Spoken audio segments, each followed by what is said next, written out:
Hey guys, it's me Dave. Welcome back to another LEGO Star Wars review. Today I have the Desert Skiff and Sarlacc Pit. The set number is 75396.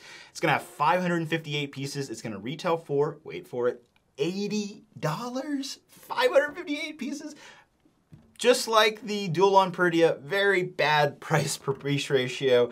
However, there is 6 minifigures. Maybe not as desirable as the Duel on Perdia set, but we'll talk about that here in a little bit. What is cool about this set, though, is it is another 25th anniversary LEGO Star Wars set, meaning we have an exclusive minifigure, which is 9 Nub. That's super exciting. It's also worth mentioning that this set does come out on August 1st of 2024. Comes out with the whole summer wave of LEGO Star Wars sets. And there is, of course, a link down in the description to lego.com's affiliate and helps with the channel, so please consider utilizing that link when this set comes available. But let's talk about the writing on the wall of this set, why this thing really exists, and that is because of the upcoming rumored Jabba's sail barge. That's supposed to come out probably September, October of this year. That's usually when those type of sets get released. Again, that's just rumors. I don't have any confirmed information right now. But if that's true, this is the perfect complementary set for that sail barge. And I could see it going both ways, where fans would go buy the sail barge and they're like, where's my Sarlacc Pit? Where's my Desert Skiff? And oh, well, here's a nice $80 set to add to that. Or vice versa. Oh, this is such a nice Desert Skiff and Sarlacc Pit. I really want this. I love Return of the Jedi. Oh man, they made a sail barge. I want that set. So it could go both ways. It's very smart marketing from LEGO's standpoint.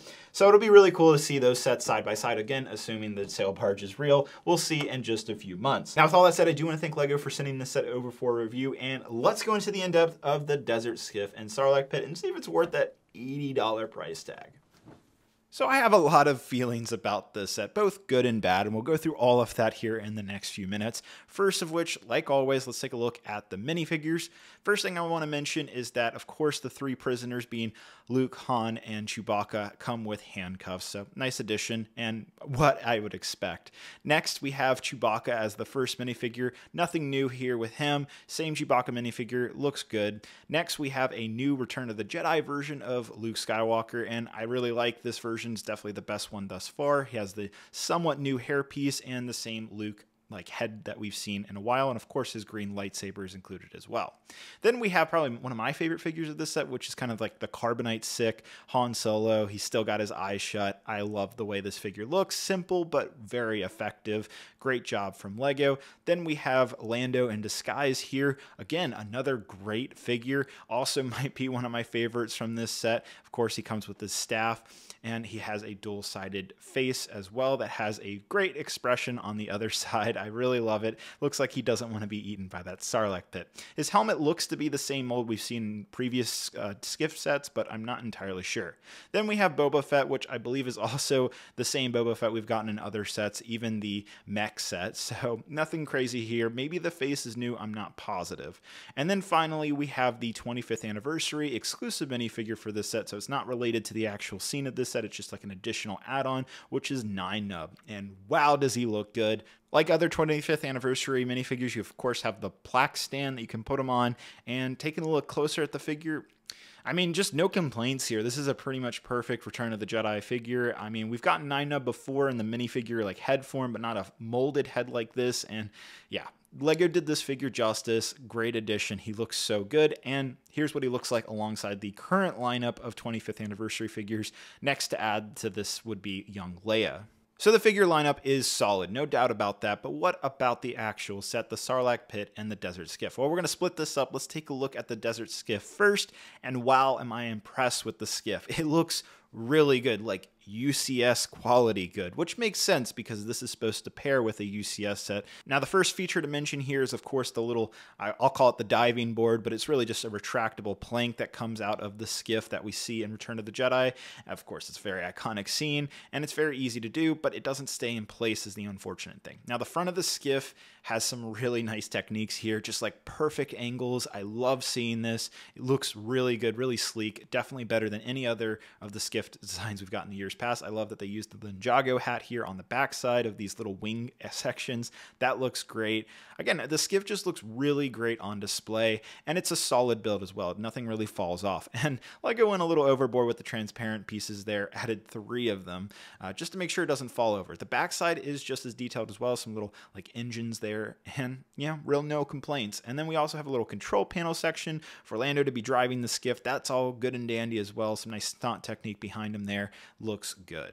Now, as much as I'm praising this, it is a little tight on space for the Skiff. I gotta say, when you add all the minifigures in it, it is tight. Now, I think this is accurate to Return of the Jedi. I don't have like a comparison of scale or anything like that that LEGO would have had access to, but it's cramped if you have all 5 of these minifigures together on the Skiff. Now, LEGO does allow you to open up one side of the little like rail bars if you want more space or more access for kids to maybe get in there and play, but still, you know, not the best in terms of space-wise, but maybe that's accurate to the movie. Now we move on to the Sarlacc Pit, which at first I thought was going to be really good, but in person, I'm not going to lie, I'm a little disappointed. Yes, this is the best Sarlacc Pit we've ever gotten. It's the most detailed, the best looking, but I still think LEGO could have done a better job here, and I'll explain that in a minute. First off, his mouth, of course, opens and closes, and then you'll notice on the backside, it's actually not like fully tanned out. It actually has some black inverted slopes there and some little Technic pieces, and when you move these back and forth,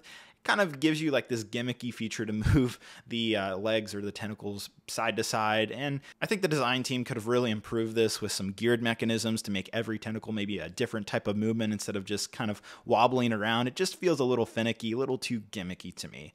Now you can also fit Boba Fett in the Sarlacc Pit's mouth. That's fun and dandy, though not a new thing. We've seen that on previous Sarlacc Pits where you could do this. LEGO's used this kind of piece for the mouth before. And then of course you can have Boba Fett pop out of the sand if you want to recreate the Book of Boba Fett scene, and there's also some nice detail around the Sarlacc Pit as well, some little dark red and medium nougat in there.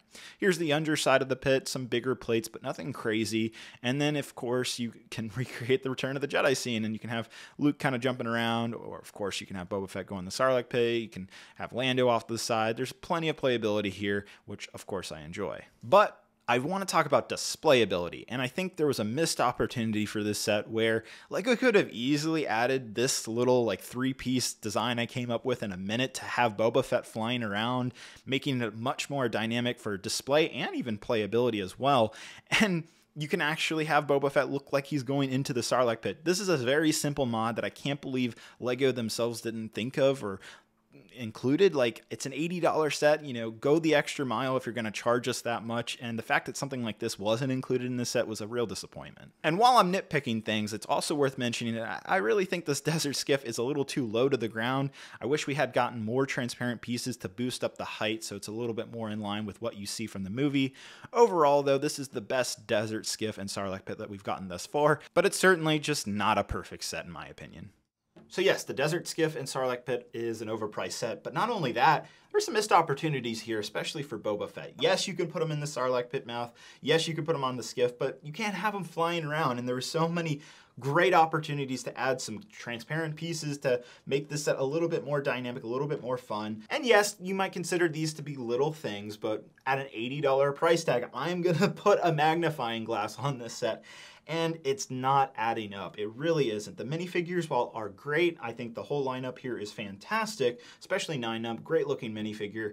I love all the figures. There's no issues with them. It's the fact that they're not relatively new, excluding 9-Nub. You know, a lot of these are just the same figures we've gotten, maybe some new prints, and that's about it. 9-Nub's the only one with a new mold for his head.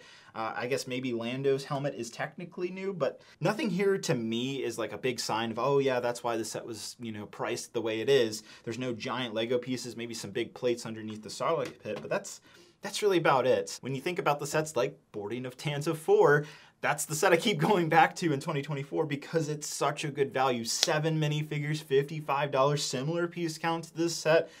Very fun, very iconic, just as much as the Desert Skiff and Sarlacc Pit.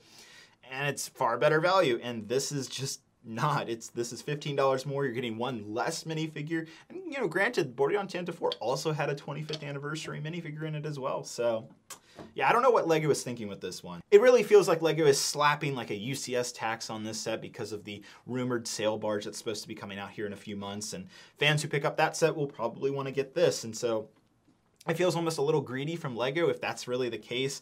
I really don't know. We won't know the full picture until this rumored UCS set comes out. Until then, as this set stands, I cannot recommend it for $80. It just is way too overpriced. But it is the best desert skiff in Sarlacc Pit that we've gotten thus far. With that said, $80 is too much.